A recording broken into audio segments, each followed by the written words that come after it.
I am so sorry, y'all. So, note to self, cannot go live on my phone if I need to read anything because it does not work out well. So, it ended up kicking me off the live altogether. So, I had to start to take two. So, let's wait a second for people to get back in here. I don't even know that it was news, Caddy, Texas. And hi, it was more of just, I didn't even know about this. I'm surprised it wasn't news, but it was something that came in from his lawyer to the board or whatever at 4:45 yesterday, and we know that the board meeting is at 5:30. So what I'm imagining is that they got this before here, right before they went into the meeting. So what this was um, Arrendondo's lawyer in response to the termination hearing yesterday. Now, a lot of it is like this legal jargon we're not really going to get into, but some of it was pretty infuri infuriating, infuriating, infuriating. Thanks, um, because he again isn't taking any type of ownership. So let's go ahead without further ado and share this. And now I can share the screen. If you are a lawyer or you know much about lawyering or law, feel free to tell me what some of this stuff means. But so it's saying that basically that he wants his benefits. He was a contracted employee, and that it is beyond any doubt that the discharge from his employment under circumstances that put the employer's reputation, honor, and integrity at stakes give rise to liberty interest under the 14th Amendment to a procedural opportunity to clear one's name. Now, let's break that down for a second. Exactly, Annie. My issue with that statement right there is that he was offered how many occasions to clear his name and he failed to clear his name. Now, later on, hey Shalma, glad you made it back over.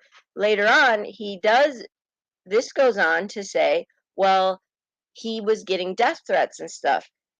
But no one, and he has failed to look. There's a how many people are in this country, right? We're not necessarily the death threats don't necessarily have to be coming from Uvalde citizens themselves. They could be coming from anywhere in the country. So they're saying that so that's saying he wants his benefits because blah blah blah blah blah. He was done wrong, all that fancy stuff, and that he was not given the proper hearing to clear his name, and that the process due such an individual is a hearing providing a public forum or an opportunity to clear one's name, not the actual decision to discharge the employee. Again, how many hey Jingles, hey Cool Gamer, how many public forums has there been that he could have been a part of? Exactly, Sleuth Mom, exactly. Did they not have an entire meeting yesterday that he said he wasn't going to come to because he did not feel safe? Oh, it gets better. There's one part in here that really infuriates me, and I'm trying to get to it. Um, Chief Arredondo responded to the shooter's crime spree, which occurred on May 24th, 2022, when it spilled onto Robb Elementary School grounds. From the conclusion of the law enforcement emergency response to May 24th to June 22nd, Chief Arredondo continued his contracted role at Uvalde ISD police chief without criticism from the superintendent or the school board regarding his response on May 24th. Okay, well, then I have an issue there. Exactly, Remy. Well, Remy, here's the deal. Guess what, Remy? The lawyer issued this at 4:45 yesterday. The actual termination did not occur until almost like what 6:30, 6:45. So, if I have a mod in here, I've got to make more mods. Could y'all drop Brandy's link and Sleuth Mom's link? my question, is this going to mess that up? So it's basically, he's saying the superintendent never told him he did anything wrong for an entire month. Oh, dear Lord, have mercy. So it says on the 22nd, Arrendondo received a hand-delivered letter from the school's district superintendent, which placed him on administrative leave with pay pending the outcome of the investigation. Now, one thing I want to say about that is I really, really don't like that part, because they are talking about how, um, there's that buddy system in Texas. I don't know many superintendents that hand deliver uh, something like that to that magnitude, but I could be wrong. I could be wrong. Hey, Grandma Sherry, I could be wrong. It sounds a little bit weird to me. It sounds to me like the superintendent was like, hey, just bide your time, buddy, till this blows up over. So it says that, blah, blah, blah. It says they advised him he had to come get all this stuff, get it out there, and then it says, get it out of school. Further, Chief Arredondo was prohibited from discussing the matter with any district personnel, but required to fully cooperate with outside agency investigative authorities, and was excluded from school property without written permission by the superintendent. Um, it also required him to surrender all district property, collect his personal belonging from his employer's office, and threaten termination for his failing to obey. Now, is that not what happens when you get fired or you get put on leave?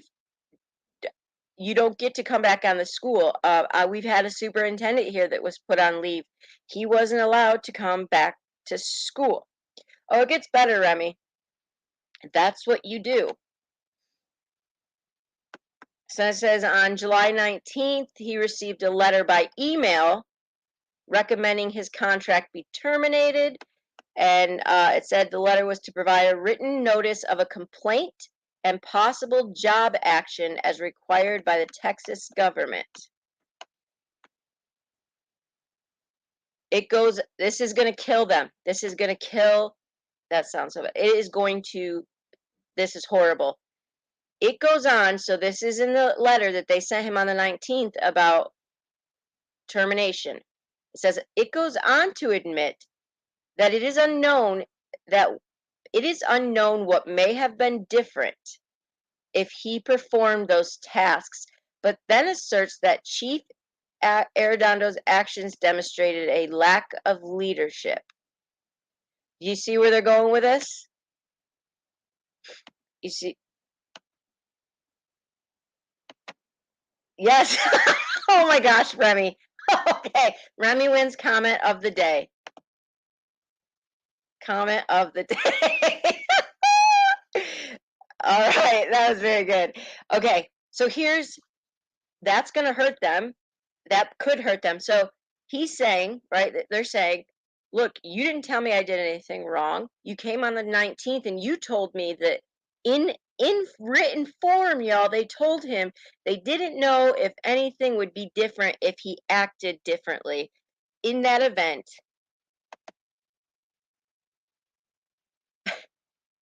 But that he might have failed leadership. Or what did they put? Demonstrated a lack of leadership. Oh, there's a part in here I'm getting to. But all of his compensation was put on leave, blah, blah, blah. And it did not identify a complaint itself. Moreover, no complaint, which is required to be provided to Chief Arredondo, was provided promptly after having been received by the district. Between that June and July span, Arredondo was not notified of any school district investigation and was not requested to participate or even to provide a statement in connection with the internal investigation. Well, then somebody's lying, because we were told he was in that meeting, that closed door, when they were investigating. So we were under the assumption, if I'm correct, that he wasn't cooperating. That's how we were led to believe. So here we are. Exactly, Annie. We're at I will fly to New York and have an infant. So here we are now, January 19th. No complaint has been filed. So now I'm starting to y'all am starting to go, did they do this on purpose? The district. I don't the school board. I want to believe that they wouldn't do this, but come on. They hadn't issued a complaint. So here we go. Again, I'm going over all the really like legal jargon because I don't understand it. Um, and now I can't get over Remy's. It's like a I can't. So it said that the district has never provided a written complaint and did not provide Chief Arredondo the complaint properly after the complaint was filed. Wait, it doesn't make sense. They did not provide Arredondo with a complaint properly. So it must be they did file one eventually, but didn't file it to him. It says they did not conduct any internal investigation establishing evidence supporting a decision to terminate the chief's employment.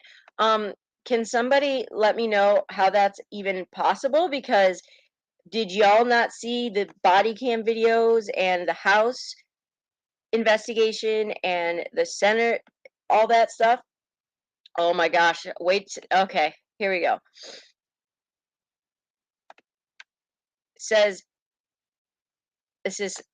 he is so entitled. Further, all requests made in writing for any such complaint and investigation made on the chief's behalf have been ignored by the district. Therefore, it is apparent the district is not proceeding in conformity with chapter blah blah blah blah blah due process rights leading up to the upcoming proposed termination. Said going back to the initial term. So this is hilarious. I must point out, this is a lawyer, that such hearing notice did not include any procedural requirements and appeared to be compliant with the name clearing hearing guaranteed by federal law.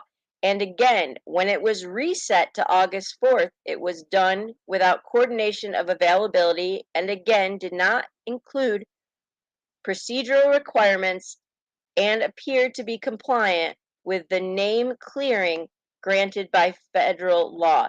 So they are saying,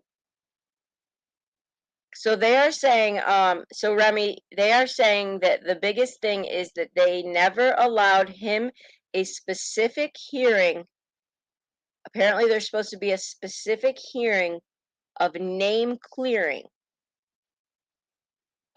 Apparently, what that means would be to give his side of the story and to clear his name. But when the Uvalde police or the Uvalde community has asked him to make an appearance, he won't come. He says he doesn't feel safe. So he just wants to clear his name to the board. So these citizens in this community are supposed to be okay with a closed door hearing between Pete and all of his buddies. I mean, the superintendent did deliver his leave without pay personally to his door. And now Pete would, they were all supposed to work, around his schedule. And then they said that, the hearing today, we appreciated the coordination efforts to ensure availability of all those necessary.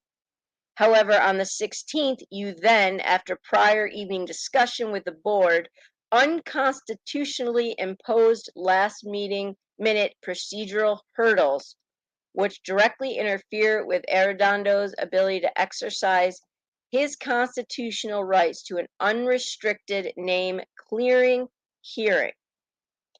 Unrestricted name clearing hearing. I didn't know what that was. I don't know what an unrestricted, so let me pause for a second and see if you guys know.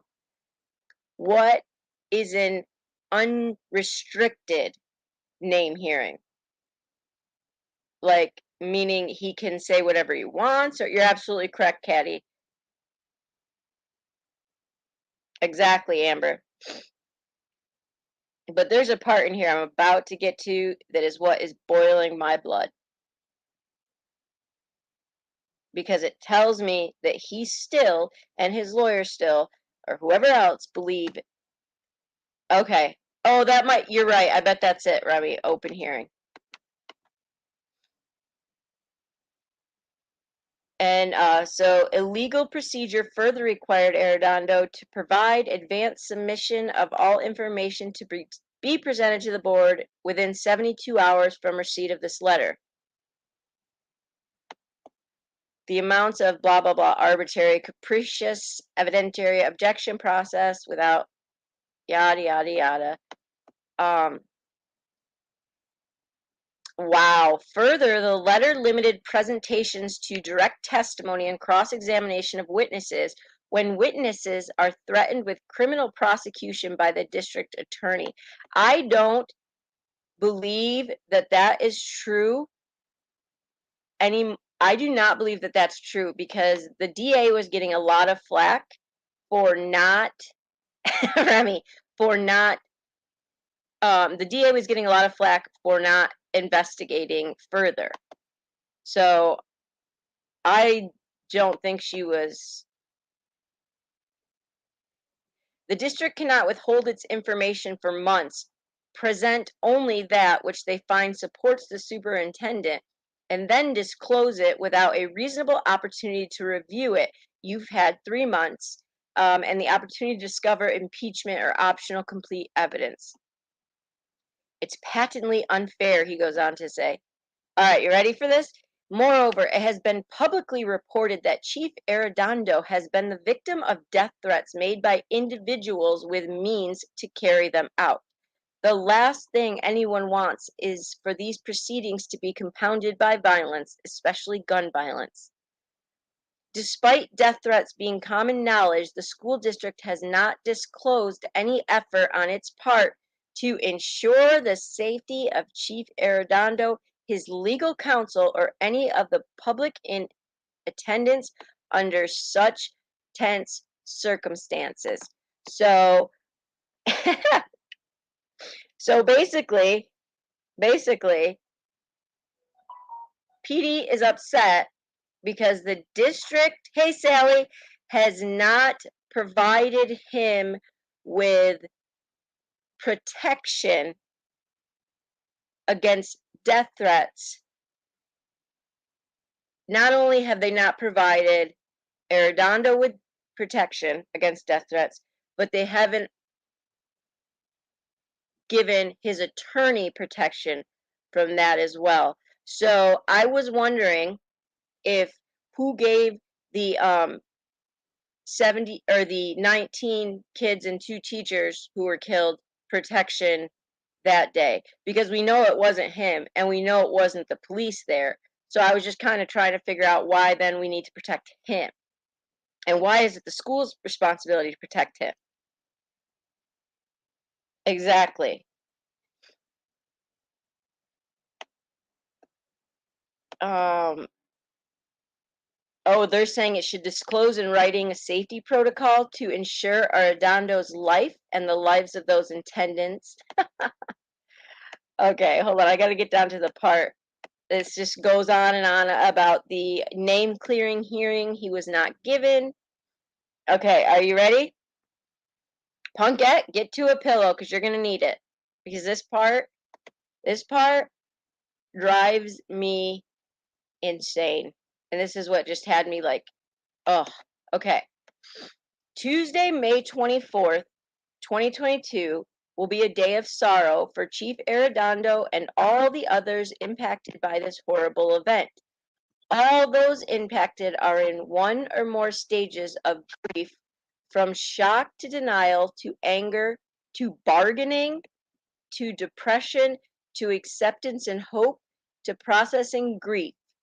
The grieving process will take time, and with time, we all hope to find understanding.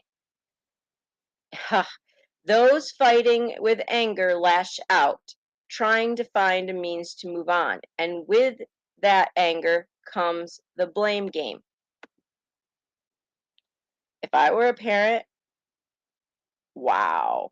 And this part, Sleuth Mom, this part actually.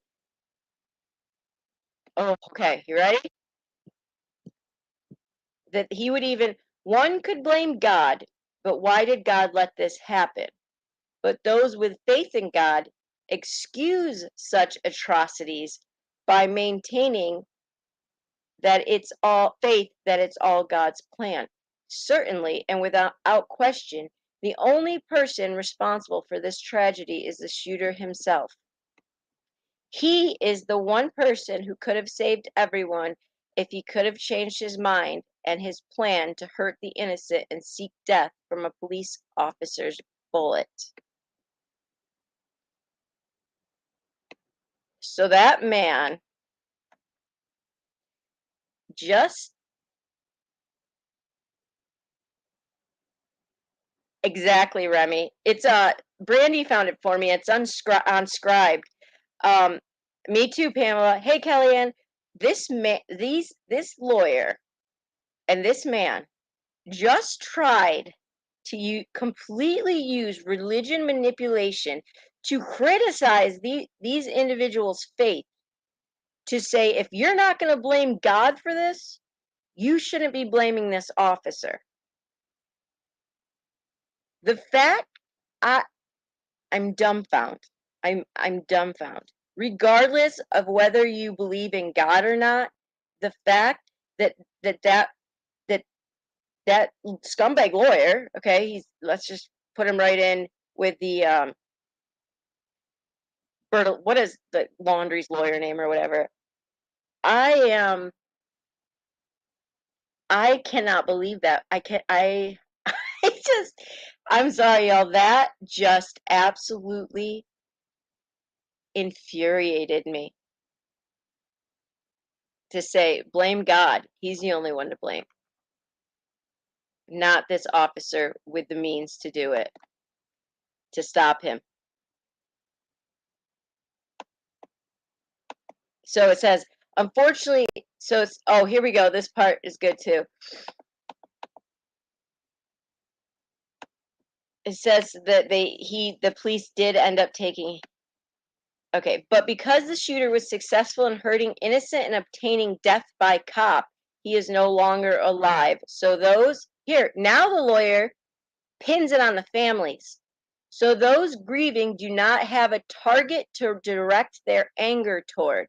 And with the sudden loss of life, and while the police were completely justified in taking his life, it still doesn't help anyone with the grief they are experiencing. So naturally, those affected lash out and seek more retribution by identifying a new target to focus their grief on, with the belief that it will help them stop hurting. Unfortunately, it won't. Two wrongs don't make a right. Retribution will not bring anyone back. It is a hollow reward, and it will only spread more hurt and pain in an unjust and biased manner.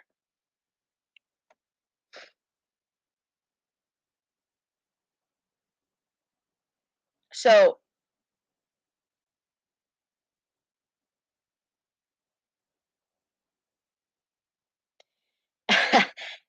so now it's not Pete's fault again.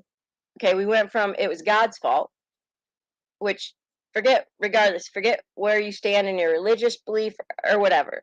But now it's the family's fault because they're grieving, and so Pete didn't do anything wrong. It's the families who are grieving that want to lash out at Pete. But what they are still, exactly, Amber, what they are still not addressing is these 77 minutes that he sat outside on the phone, or didn't take his radio, or tried to communicate with the shooter via a wall, or failed to tell any of his people to go check a lock, and spent 77 minutes looking for a key to a door that wasn't locked. Chief Arredondo respectfully asks those who feel as if they've lost everything and those who like him, manipulation, who lost family members and friends in this tragedy, to take a moment of pause to contemplate and consider the actions that they are taking and determine how, whatever goal one seeks, achieving that goal is not going to change anything for those grieving except increase their numbers. Oh my gosh.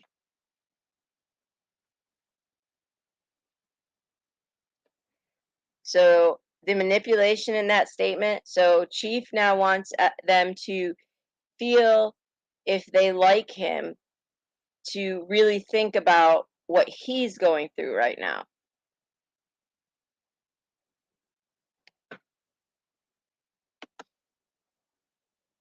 Think that was the rest is legal. I couldn't even get through all of it.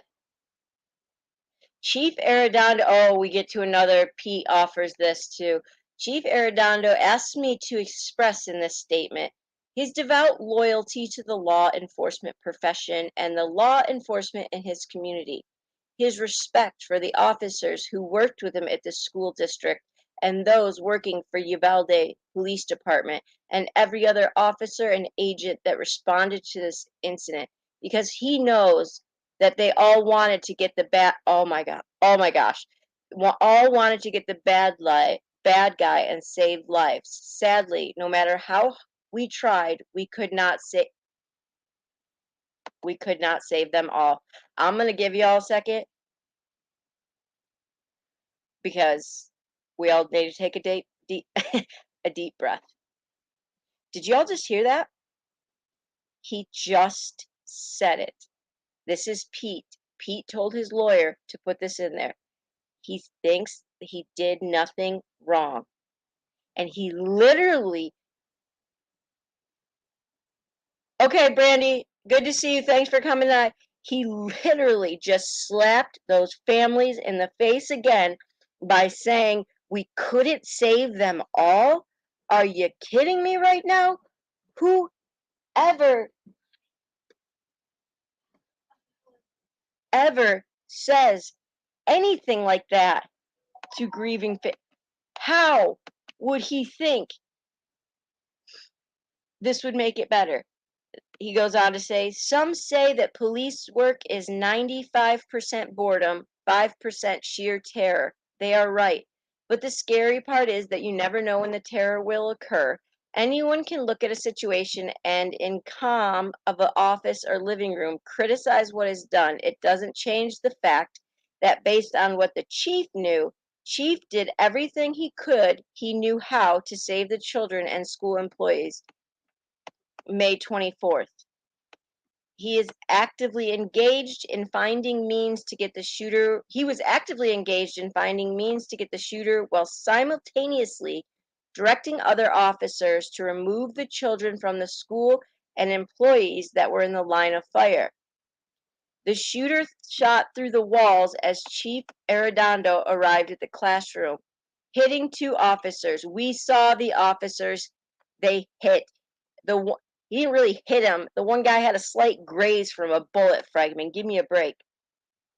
When Arredondo noticed the bullets that missed the officers and went through the walls on the other side of the hallway, he immediately realized that should another high burst of velocity bullets come through the doors and walls from where the shooter was, children and employees in the rooms across the hall were in imminent danger of serious bodily injury. So he felt blah, blah, blah, blah, blah. Let me tell y'all something. That's a bold-faced lie, because here's the deal. There was 109 had kids in it, but 110 was, or maybe it was the opposite way around, one of those rooms was completely empty because they had left to go out to recess beforehand. And that's when him and a few of the other police officers went into the room and realized there were no kids in there. So that's not true. That is not true. He is lying. I don't know if he's lying, but he's taking things and manipulate it. Here we go again.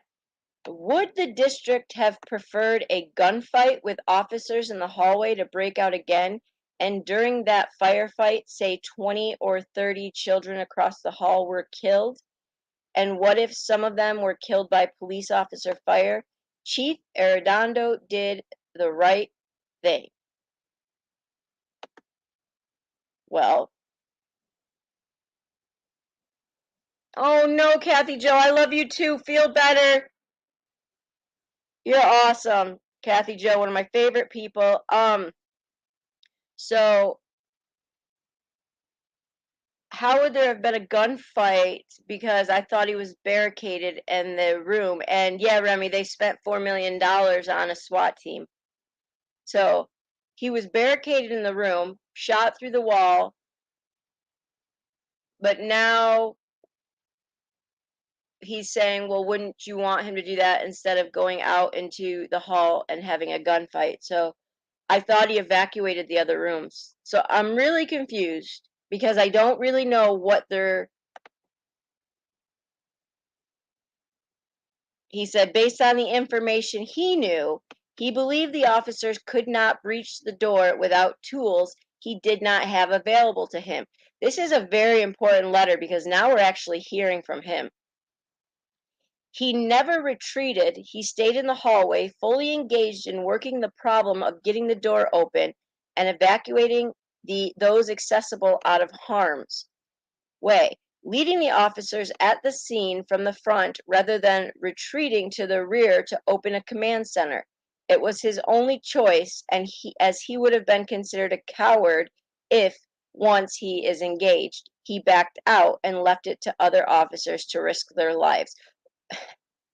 You have heard in audio and video that other officers believed Arredondo oversaw finding a way to get the door open to get to the shooter, not the entire incident. The incident command allegations are patently false and are intended to distract and shift blame.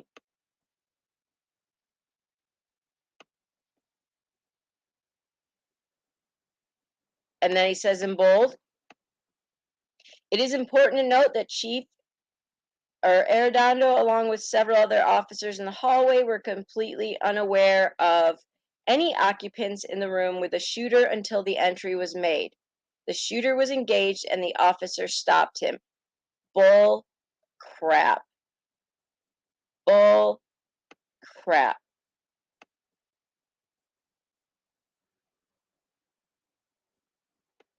Wow. And then they go on to blame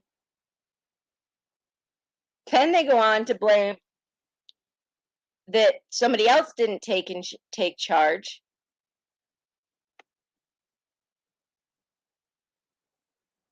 because this was a crime spree by the shooter that did not begin in the jurisdiction of the district.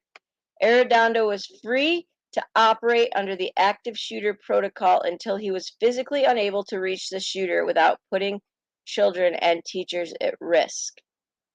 Wow. McCraw's viewpoint of this incident is only a school shooting should be debunked for good.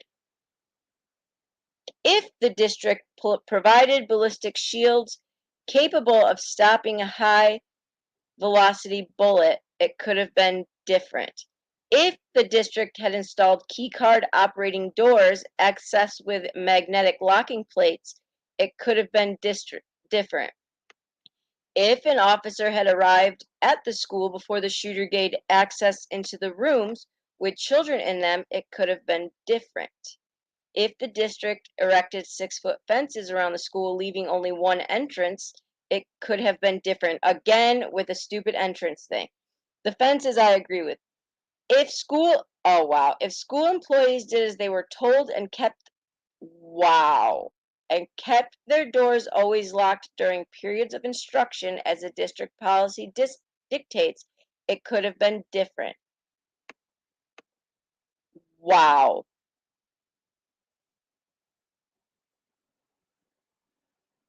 Wow. Yep, exactly, Jen. And isn't it interesting? Isn't it interesting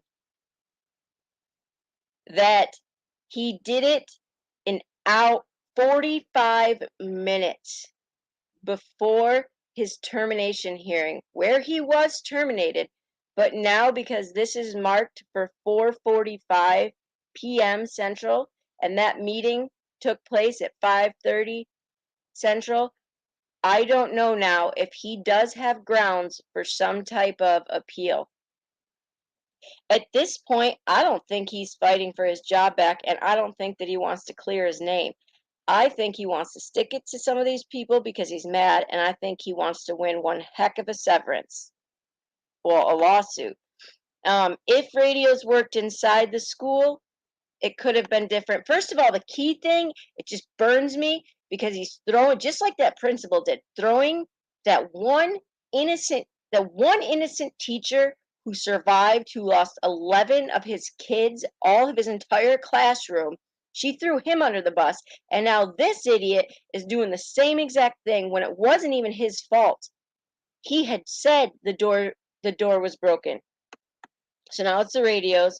If the school district would have prioritized Arredondo's request over a year prior to the incident for key card locks, better fencing, better training, more equipment, it could have been different.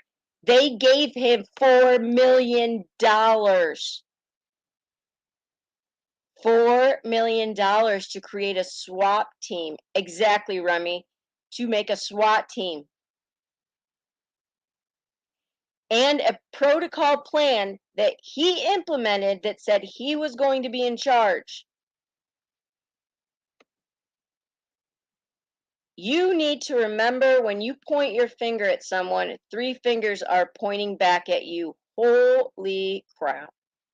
You cannot exonerate the principal with unlocked doors and crucify the police chief that made it known for over a year before of the poor policy enforcement keeping doors locked. I will say the principal got off very easy, and she was a scumbag for doing what she did to the Mr. Reyes. And the information regarding Arredondo's warnings have just been released to the public today. Shows how premature the proposal is disciplined. So I will say this guy, like a year ago, did say that the doors, they needed better door locks or something. Dr. McCraw's off the cuff comments pointing the finger at Arredondo after recognizing the faults of his own officers was a smokescreen attempt to blame the Mexican? What? What? Was that really just said? They really just said that it's because he's a Mexican. I'm not lying. I'm not. I'm not even. I'm not.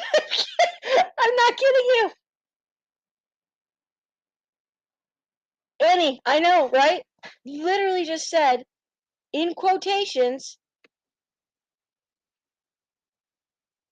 it was a smokescreen attempt to blame the Mexican. And who was the most vulnerable? Oh my! Who was the most vulnerable? The school district police, because of the size of the department and the generally poor reputation school district police have in some communities. No, no, no, no. The most vulnerable was the 20, 21 people that were killed, or the rest of the children in there. It worked. Oh, and oh my gosh. It clearly worked. It worked so well that the media recently posted news announcing the $27 billion lawsuit is being brought against every law enforcement agency and local government entity who responded. Okay, good. Thank you, Director McCraw. The blame game, you see, is still alive and well. But finally, this is all from this Petey boy. Arredondo hopes at least those who are willing to listen understand that he is, and has been, from the time McCraw unfairly singled him out, being forced into the role of the fall guy, the sacrificial lamb, whichever term preferred, and this once again goes to demonstrate that no good deed goes unpunished. He goes on to say, who knows what leadership looks like? He goes on to say, out of all the officers that were there, from all sorts of agencies and departments, not even one came to him with even a suggestion that he should take a different approach because he was the commanding officer.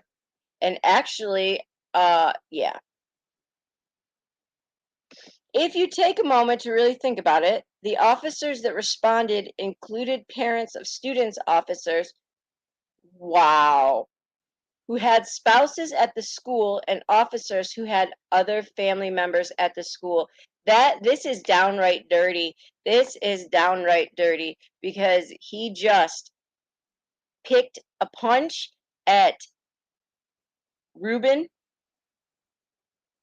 Ruiz, who was one of the teachers, the deceased wonderful teacher's husband, as well as the police officers who had Alexis Rubio's dad, who had her in there. But guess what? If you look at, so let's talk about this. Ruben was taken off school grounds. We all saw it, and his weapons were taken, and he was detained so that he didn't go in. Alexis Rubio's dad was held back. We watched him being held back. We watched the officer holding him back.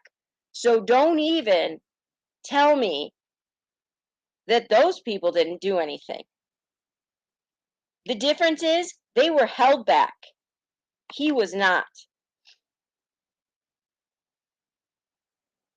If there was any reasonable means that any of them felt could have been used, oh my gosh, to save their family, don't you think they would have tried or at least raised it as an option? But no one did. I cannot believe they just said this. I can't believe he just said that. Well, the talking heads ask slanted questions to get a controversial soundbite to get clicks and sell papers. Let me be clear. All of the chief's actions are consistent with active shooter training below. Wow. Wow.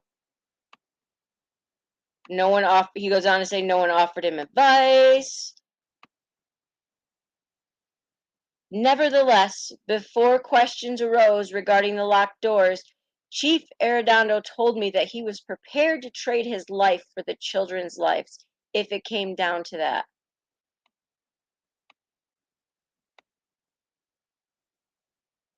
This is almost over.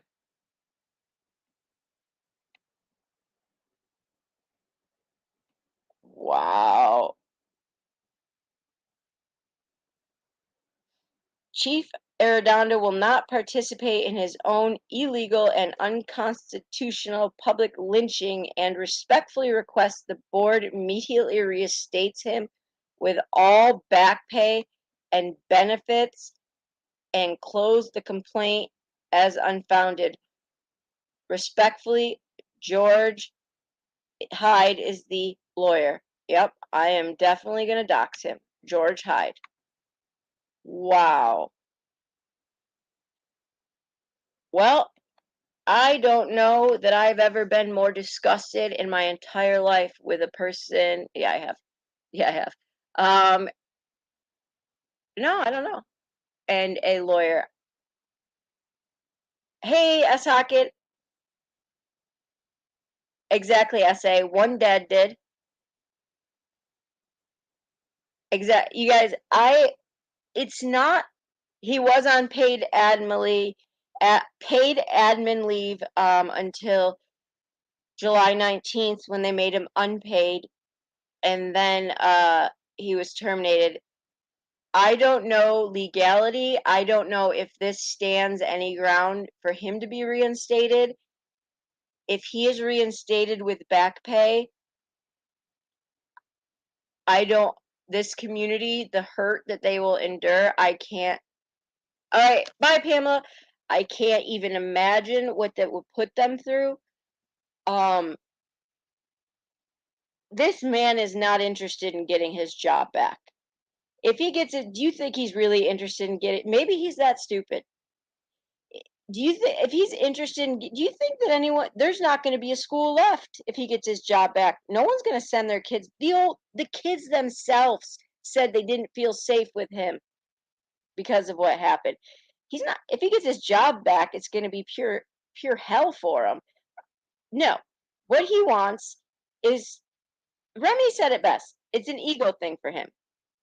He wants to blame everybody else. Not once in there, not once in that whole dissertation of legal jargon did he take any responsibility whatsoever. He could have easily said, are there things I regret that day? Yes. Did I do the best I thought I could? Yes. Period. Done. Nope. Still, it was the parents' fault. It was God. It was God's fault. Then it was the other officer's fault. And then it was the family of the victim's fault. And then it was officers who had loved ones in theirs fault.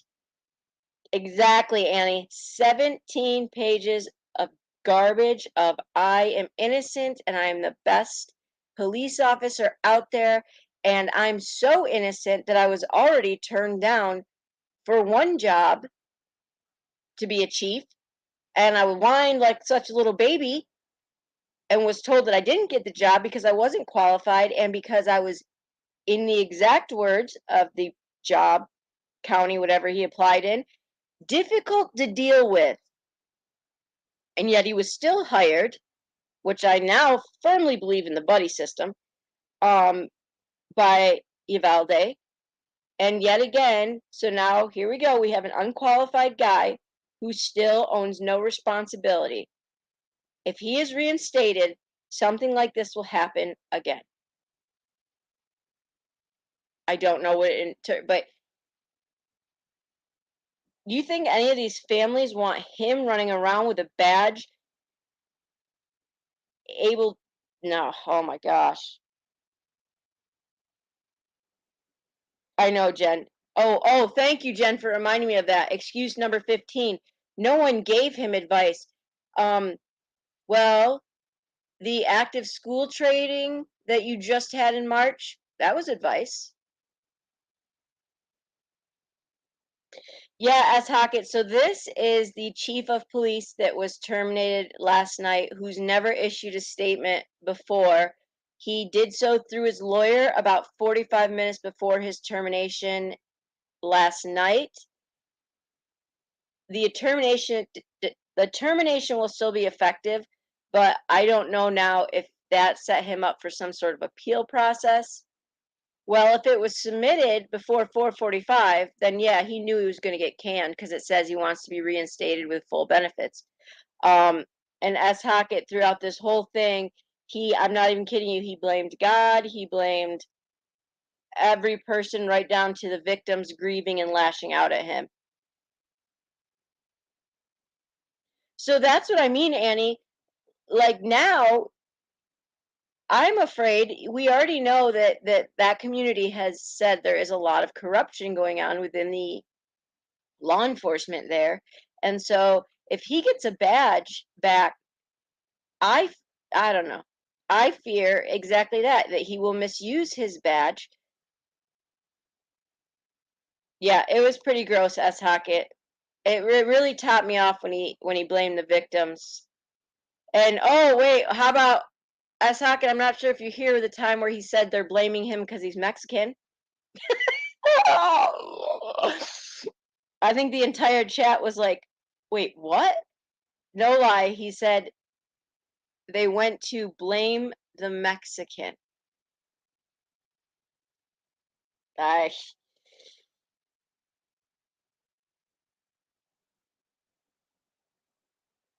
Yes, Robbie, he probably would blame the lock, except yeah. And because a year ago he said that the doors all weren't good, then that was on them. Now, I will say I am glad he said something about the doors, and I do believe like I just said, the principal got off too easy with the whole door situation. and the fact that again he tried to blame Reyes for it's just maddening. But when I saw that this was issued, I had I had to come on here and share it because, well, one, I was just going to throw some things and you guys understand it, and two, I don't know legality, so I just wondered if your thoughts, if you think he has a case whatsoever. So I guess, yeah, I would like your opinion. Do you guys think he has a case in this? Do you think it's a loophole to get him some sort of appeal process or a lawsuit? I know. Yes, it is, Annie. Yes, they're right close to the border. Yep.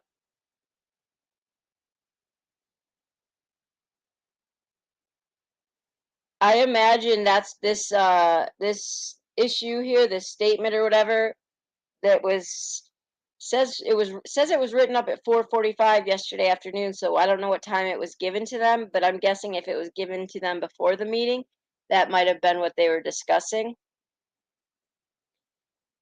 Exactly, Sandy. He doesn't want to be police chief. He's looking at how much money he can get out of this, and he's going to go retire somewhere somewhere different than Uvalde or wherever he lives.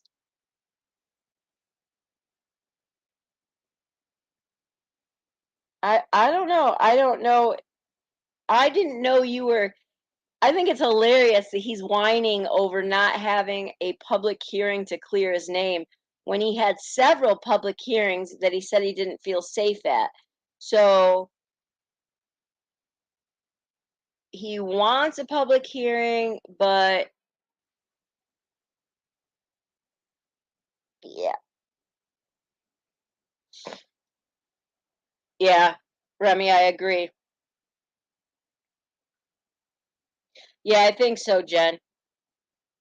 Exactly, and I can't even imagine him going into a room saying, "I'm the only Mexican." I know, exactly. Yeah, you're right, Jen. If they reinstated him, there would be an uproar. I don't necessarily disagree with that community saying like the superintendent has to. There's just some bad vibes I've gotten about him, and um, I got to be quite honest. I think if it was up to him alone, the chief would still be there. But clearly, School District didn't do a great job when they hired the chief because it said they didn't even look into his past, like why he left or anything like that in his past employment.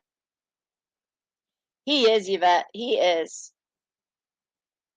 I've tried to give him my grace. I'm done. I've tried to give him chances and chances, but to issue that kind of a statement, and I know, right? There's a lot of legal jargon in there, and I get it. We don't all know, I get it. It's legal stuff, so but there were statements issued directly from him in there that per his lawyer, and to me that says this is how he feels.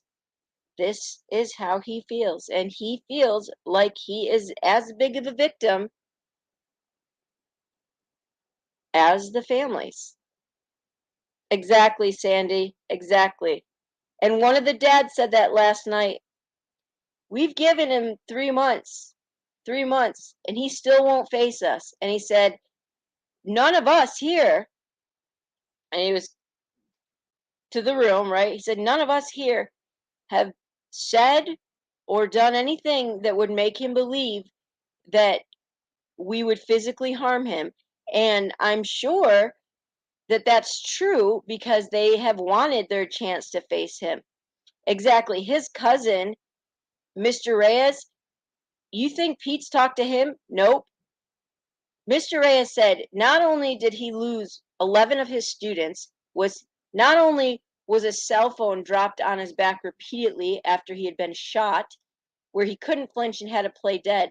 Not only was his students' blood sprinkled on him, but he then had to be shot again and play dead, so he couldn't flinch when he was shot a second time.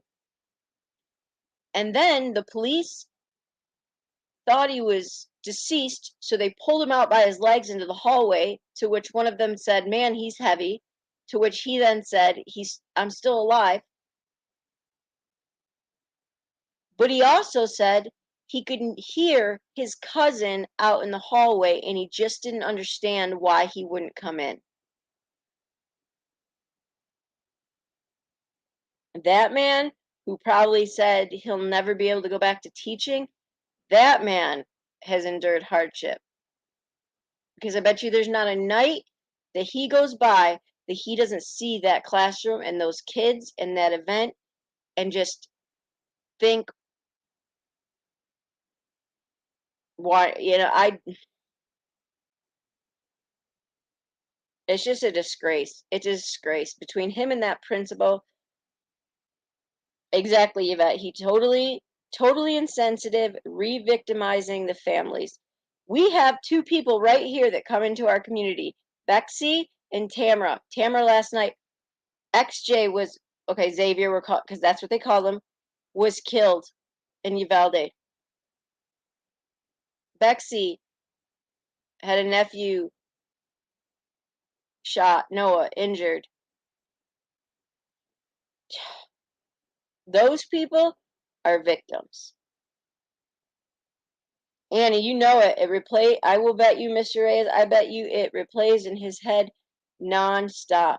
And even though there is not a thing that man could have done because he couldn't have moved, I bet you every part of him wishes he could do something. And I bet you 1,000 times over that he would trade his life for any one of those kids. And we know that two teachers did. He just yeah. It's just that was just so frustrating to me. And I didn't even know this was issues. Must be the media hasn't picked up on this response yet, because we will see some pretty up in arms parents when they read that. I know, Annie. I know. I know. So I would imagine we'll get responses here in the next few days. But I mean, if anything, the district will have to give one giant payout. But I really, like y'all said, I don't think he stands a chance. But anyways, y'all. Well, thanks for talking that through with me. I wanted to update you guys on the response that we have now from watching the hearing yesterday. To those that think we need to hear his side, okay, well, I did just hear his side. I didn't like his side. The only point I agree with was the doors, but at this point, he doesn't get a chance to tell his side because the video told it for him. And his response and insensitivity and re-victimization of the families is all I need to know. So, you're welcome. Yeah, thanks, guys. You're awesome. Talk to you soon.